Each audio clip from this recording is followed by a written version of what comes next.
राजीव, सबसे पहले मैं शुरुआत आपसे ही करूंगा। एक तरफ हम विपक्षी एकजुटता की चर्चा कर रहे हैं, लेकिन इन सब के बीच राहुल गांधी अमेरिका दौरे पर हैं और एक बार फिर सीधा सीधा निशाना प्रधानमंत्री मोदी पर, बीजेपी पर, आरएसएस पर।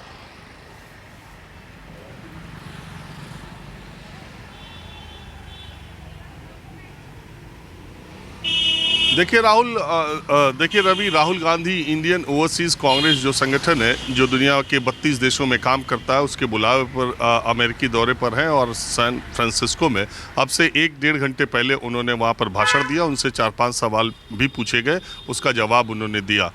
निश्चित तौर पर उस पूरे कार्यक्रम में प्रधानमंत्री नरेंद्र मोदी और बीजेपी उनके निशाने पर थी और अपरोक्ष रूप से कई बार नाम लिया और कई बार मजाकिया लहजे में उन्होंने वर्तमान सरकार प्रधानमंत्री नरेंद्र मोदी पर एक तरह से कटाक्ष किया। एक जो अभी आपने क्लिप दिखाई उसमें आगे उन्होंने कहा कि कुछ लोग भारत में इस वक्त ऐसे हैं जिनको लगता है कि वो सारी समस्याएं, सारी बातें, सब ज्ञान उनके पास है, दुनिया की कोई ऐसी चीज़ नहीं जिसके बारे में उनको जानकारी नहीं है। और इसी में उन्होंने कहा कि लोग अगर भगवान को मौका मिले तो उनको भी बता दें। और उसी में उन्होंने आगे भी कहा कि अगर प्रधानमंत्री नरेंद्र मोदी को मौका मिले भगवान के साथ बातचीत करने का, तो शायद वो उनको भी कंफ्यूज कर दें, उनको भी इतनी राय दे दें। तो इस तरह की बात उन्होंने कही। लेकिन मेरी समझ से जो पूरे कार्यक्रम की सबसे महत्वपूर्ण बात थी, जो विपक्षी एकता और 2024 की तरफ बहुत बड़ा इशारा करती है, वो है जातिगत जनगणना। उन्होंने सीधे तौर पर कहा कि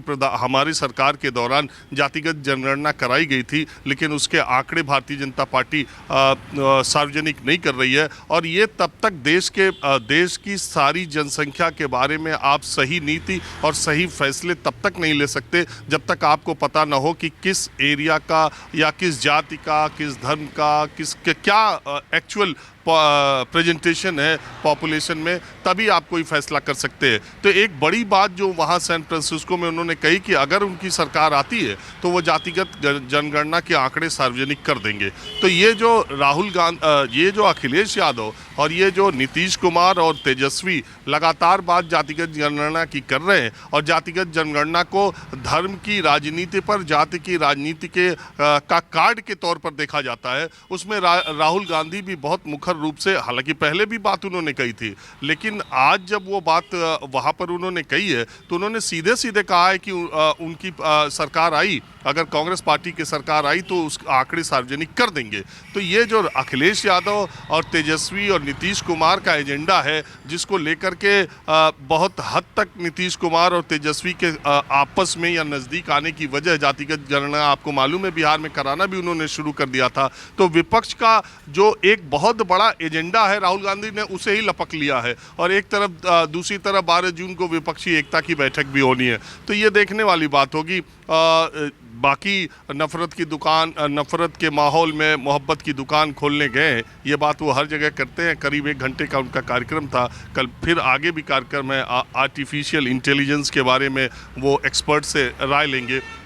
वहाँ जिस तरीके से प्रधानमंत्री विदेशों में यात्रा करके और भारतीय इंडियन डायस्पोरा को संबोधित करते हैं, वैसे राहुल गांधी भी अब निकले हुए हैं। बहुत सारी चीज़ें उनकी वहाँ से आती रहती है। तो उन्होंने, जैसा कि विरोधी दल के नेता के तौर पर सत्ता पक्ष पर आक्रमण करना ही है, वो यहाँ भी करें वहाँ भी करते हैं। तो उस पर विवाद भी होता है कि विपक्षी विदेशी धरती पर जाकर के वो भारत का अपमान करते हैं। अभी भारतीय जनता पार्टी की तरफ से या सत्ता पक्ष की तरफ से, सरकार या संगठन की तरफ से कोई औपचारिक प्रतिक्रिया मुझे लग रहा है अभी आई नहीं है, अभी जल्दी जल्दी का मामला है।